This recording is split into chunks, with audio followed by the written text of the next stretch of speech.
मित्रों, इजराइल में 2 साल के अंदर 5 गवर्नमेंट्स चेंज हो चुकी थी और अब जाके छठी मर्तबा उनकी जब इलेक्शन हुई नवंबर में, गुज़िश्ता साल नवंबर में, तो नेतन्याहू की सरबराही में इजराइल की हिस्ट्री की सबसे ज़्यादा हार्ड लाइनर गवर्नमेंट वहाँ पर बन गई, जिसके अंदर ज़ायनिस्ट हैं सारे के सारे।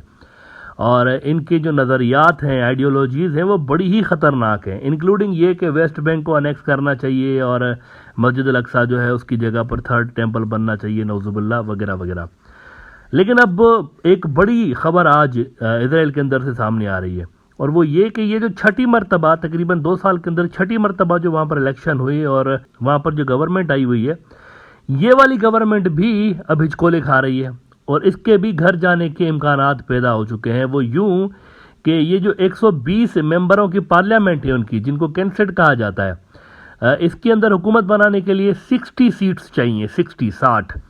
नेतन्याहू ने जिन जिन पार्टियों को साथ मिला के और 60 का नंबर पूरा किया है ना, उसने सिर्फ 4 सीट्स एक्स्ट्रा हासिल की हुई हैं, यानी इसके पास, उसकी कोalition के पास सिर्फ 64 सीट्स हैं, तो 4 की एक्सेस है इसके पास। अब हुआ यह है कि इसके एक इत्तेहादी हैं बहुत बड़े, शास पार्टी वाले, शास पार्टी के पास 11 सीटें हैं, यानी कि शास पार्टी नेतन्याहू की एक अहम तरीन इत्तेहादी है। अगर आप शास पार्टी को निकाल देते हैं तो नेतन्याहू की गवर्नमेंट गिर जाती है, कोलिशन गवर्नमेंट है ना। हुआ यह है कि इन्होंने आते ही चंद रोज पहले एक बहुत बड़ी तरमीम कर दी, चेंजेस कर दी कॉन्स्टिट्यूशन के अंदर, कि इनकी जो पार्लियामेंट है, कैंसेट जो है, वो इजराइल की सुप्रीम कोर्ट के डिसीजन को ओवरटर्न कर सकती है और जजेस भी ये अपॉइंट कर सकते हैं। ये उन्होंने कॉन्स्टिट्यूशन के अंदर चेंजेस की है और इस वजह से इजराइल भर में मुजाहरे जारी हैं, जिसके बारे में मैंने आपको 2-3 रोज पहले ब्रॉडर व्यू में बताया था कि 1 लाख के लगभग लोग जो थे वो इजराइल के अंदर जमा हुए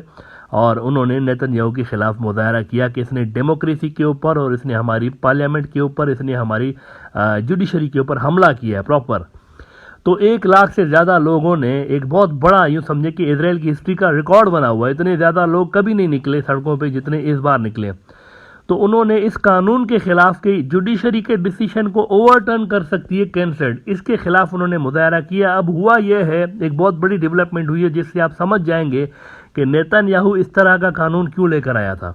बेसिकली वो अपनी हुकूमत बचाने के लिए ये कानून लेकर आया था। हुआ यह है कि ये जो शास पार्टी है ना, शास पार्टी का जो हेड है, इसका नाम है राबी अरियाह देरी। ये जो आप अपनी स्क्रीन पे देख रहे हैं, दिस इज राबी अरियाह देरी। अब ये बंदा फरवरी 2022 में, यानी इसके ऊपर ये कन्विक्टेड था कि इसने टैक्स का फ्रॉड किया है। फ्रॉड ही बंदा है बेसिकली उनके कानून के हिसाब से। सिर्फ ये फ्रॉड ही नहीं है, वैसे इतमर बिन गवेर जो इसकी नेतन्याहू की पार्टी का अगेन एक इम्पॉर्टेंट बंदा है, उसके ऊपर भी बहुत सारे केसेस हैं, यानी ये भी उसके ऊपर केसेस हैं कि वो एक्सट्रीमिज्म और टेररिज्म को सपोर्ट करता है। ये भी उसके ऊपर इल्जाम लगे हुए हैं। तो नेतन्याहू की कोलिशन में ड्यूबस किस्म के लोग भरे हुए हैं। लेकिन ये जो बंदा है डेरी, ये उसका इंटीरियर मिनिस्टर था, नेतन्याहू का इंटीरियर मिनिस्टर था। नाउ इसका ये जो फ्रॉड का केस चल रहा था कि इसने टैक्स की चोरी की है, फरवरी 2022 में इसको कन्विक्शन हुई थी, लेकिन उससे पहले ही इसने क्या कर दिया था कि ये रिजाइन कर गया था। अब इसने रिजाइन क्यों किया था उस वक्त? उसने रिजाइन इसलिए किया था ताकि इनका जो इलेक्शन कमीशन है वो इसकी इलेक्शन के ऊपर कोई रूलिंग ना दे। अगर ये मिनिस्टर मौजूद रहता ना तो इनकी जो इलेक्शन कमीशन है वो क्या करती, वो इस पर कोई रूलिंग देती कि ये चूंकि कोर्ट से इसके ऊपर एक कन्विक्शन है, लिहाजा ये इलेक्शन नहीं लड़ सकता, तो फ्यूचर के इसके जो इलेक्शन के दरवाजे थे वो हो सकता था बंद हो जाते।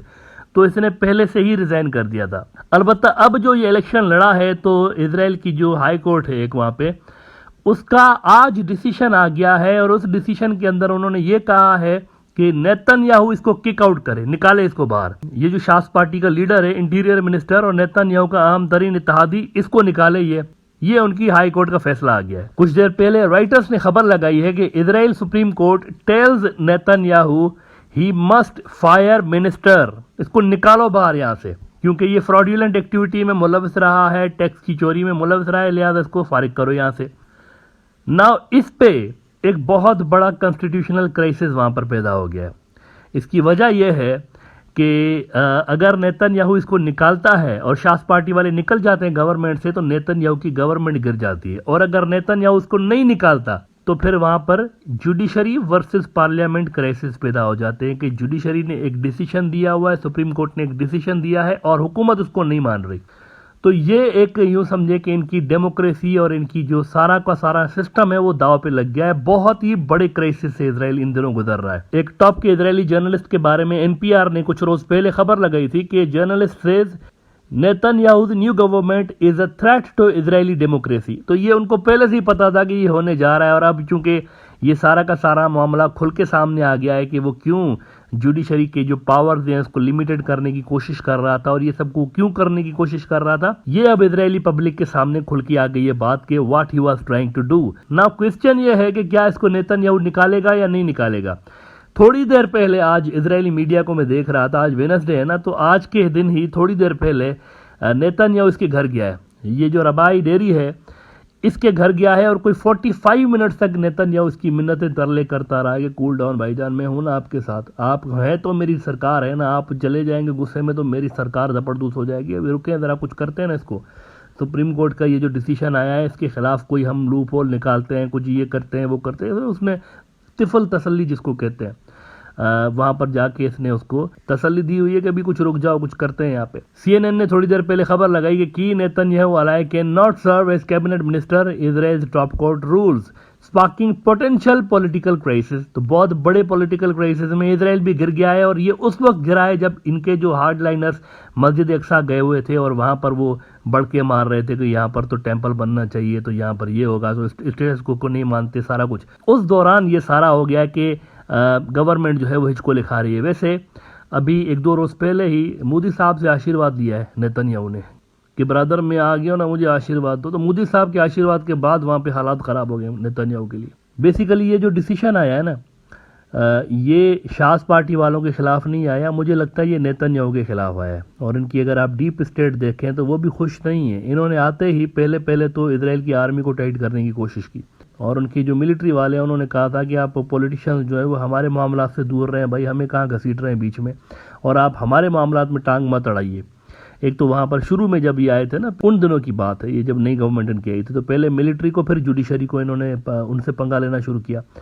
तो इनके जो इंस्टीट्यूशंस हैं उनके ऊपर तलवार लटक रही है। बेसिकली नेतन्याहू की गवर्नमेंट को टिके रहने के लिए इंस्टीट्यूशंस की मदद चाहिए, लेकिन इंस्टीट्यूशंस इनकी मदद दे नहीं रहे। जुडिशरी आपके सामने है, उन्होंने कहा कि गवर्नमेंट जाती है तो जाए, लेकिन जो गलत है वो गलत है।